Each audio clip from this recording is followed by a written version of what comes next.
చేసిన. సో మీరు చెప్పండి, ఆ రోజు ఉన్నటువంటి నేపథ్యం, ఇప్పుడు మీరు ఉద్యమాలను మా రోజు వీరన్న లాంటి ఉద్యమాలు కానీ, జనశక్తి ఉద్యమాలు కానీ, మావోయిస్ట్ పార్టీ కానీ, సో తెలంగాణ అంటే ఒక చైతన్యానికి వేదిగా ఆ రోజు ఉన్నటువంటి ఎర్ర జెండా పార్టీలో ఉద్యమాలకు దిక్కుగా ఉన్నటువంటి నేపథ్యం. సో ఆ రోజు ఉన్నటువంటి సమాజంలో ఉన్న పరిస్థితులు వేరు, ఈ రోజు ఉన్నటువంటి పరిస్థితులు వేరు. ఆ రోజు పరిస్థితులను చూసిర్రు, మధ్యలో మారిన పరిస్థితులను చూసిర్రు, ఇప్పుడున్నటువంటి పరిస్థితులను చూస్తున్నారు. సో అప్పటికి ఇప్పటికి తేడా ఏం అబ్జర్వ్ చేసిర్రు, ఎట్లా చేస్తే ఈ ఉద్యమాలు బలపడతాయి అనుకుంటున్నారు? ఒకటి,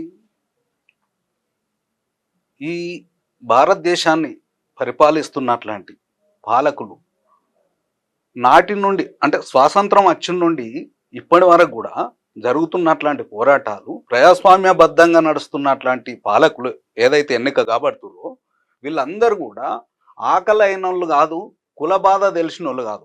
ఆకలి బాధ తెలియదు, కుల అణచివేత తెలియదు. అలాంటి వ్యక్తులు పరిపాలన చేయడం వల్ల వాళ్ళ అధికారాన్ని, వాళ్ళ ఆస్తులను కాపాడుకోవడం కోసమే వీళ్ళు పరిగెత్తుతారు. జెండాలు వేరైనా ఎజెండా ఒకటే. ఈ వాళ్ళు ఒక పార్టీ నుండి ఇంకొక పార్టీలోకి వెంటనే మారుతుండ్రు అంటే కారణం వాళ్ళ అధికారాన్ని, వాళ్ళ ఆస్తుల్ని కాపాడుకోవడం కోసమే మాత్రమే వీళ్ళు పరిగెత్తుతురు తప్ప ప్రజల కోసం ఏం చేయాలి, ప్రజలను ఎట్లా బాగు చేయాలి, సాంస్కృతికంగా వాళ్ళని ఎట్లా డెవలప్ చేయాలి, ఆర్థికంగా వాళ్ళని ఎట్లా డెవలప్ చేయాలి, ఈ దేశం కోసం మనం ఏమి ఇవ్వాలి అన్న ఆలోచన ఎవరికి లేదు. ఈ దేశాన్ని ఎలా దోసుకోవాలి, దేశంలో ఉన్నట్లాంటి ఆస్తులను ఎలా దోసుకోవాలి, ఎలా మేము ఉండాలి అనే పరిగెత్తుతురు తప్ప నిజమైన అట్లాంటి త్యాగము ఈ పాలకులకు లేదు అనేది నాటి నుండి నేటి వరకు కూడా జరుగుతున్న అట్లాంటి పరిస్థితి. వారసత్వ రాజకీయాలు, ఇంద్రమ్మ కంటే ముందు నెహ్రూ నుంచి మొదలు పెట్టుకుంటే ఇప్పటి వరకు కూడా అక్కడ వారసత్వ రాజకీయాలు కనబడతాయి కాంగ్రెస్లో. సేమ్ టైంన ఇక్కడ బీజేపీ పరిస్థితి చూసుకుంటే బీజేపీలో మతాన్ని అడ్డం పెట్టుకొని ఇవాళ హిందుత్వ భావజాలాన్ని అడ్డం పెట్టుకొని వాళ్ళు పరిగెత్తుతున్నారు. ఒకళ్ళు కులాన్ని అడ్డం పెట్టుకొని బతుకుతారు. అంటే లౌకికవాద పార్టీగా కాంగ్రెస్ వస్తుంటే, మత పార్టీగా బీజేపీ వస్తుంటే, ఎర్ర జెండా పార్టీగా ఇవాళ అంటే ఓటును నమ్ముకున్న పార్టీ సిపిఐ ఉన్నదనుకో ఇవి వస్తుంటే వీళ్ళందరూ కూడా ఎక్కడ కూడా ఐక్యం కాకుండా ఉంచడానికి బ్రాహ్మణీయ భావజాలమే అనేది నేను అనుకుంటున్నాను. ఎందుకు అనంటే బ్రాహ్మణ్సే కేంద్రంలో మొత్తం పరిపాలన చేస్తున్నారు.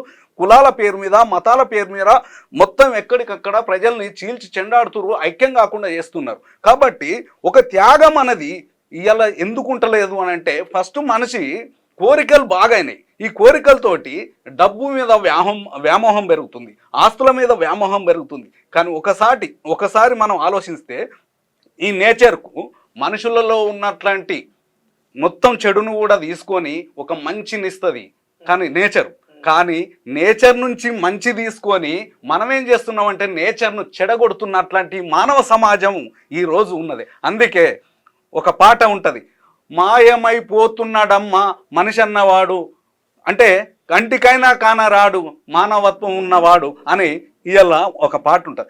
ఆ మానవత్వం అనేది నశించిపోతుంది.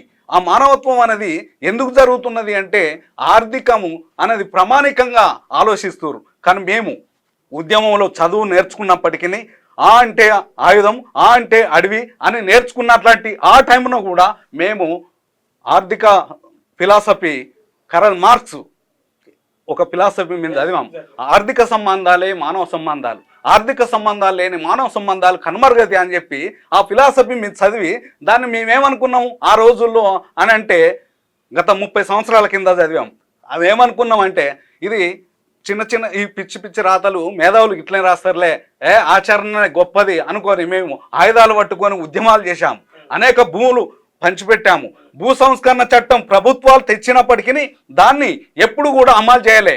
పేరుకు మాత్రమే అది భూ సంస్కరణ చట్టం, కానీ ఆచరణలో మాత్రం ఏ రోజు కూడా భూములు మీ కలల ఇల్లు హైదరాబాద్ ఫిజాదిగూడలో అందుబాటులో ఉంది. 86 గజాల విస్తరణ, 1500 స్క్వేర్ ఫీట్ కార్పెట్ ఏరియా, ప్రశాంతమైన వాతావరణం, విలువ పెరుగుతున్న ప్రాంతం, అదిరిపోయే డబుల్ బెడ్రూమ్ ఇల్లు, బ్యాంక్ లోన్ సౌకర్యం కలదు. ఈ అద్భుత అవకాశాన్ని మిస్ కాకండి. మరిన్ని వివరాల కోసం సంప్రదించవలసిన నెంబర్లు. లైక్ చేయండి,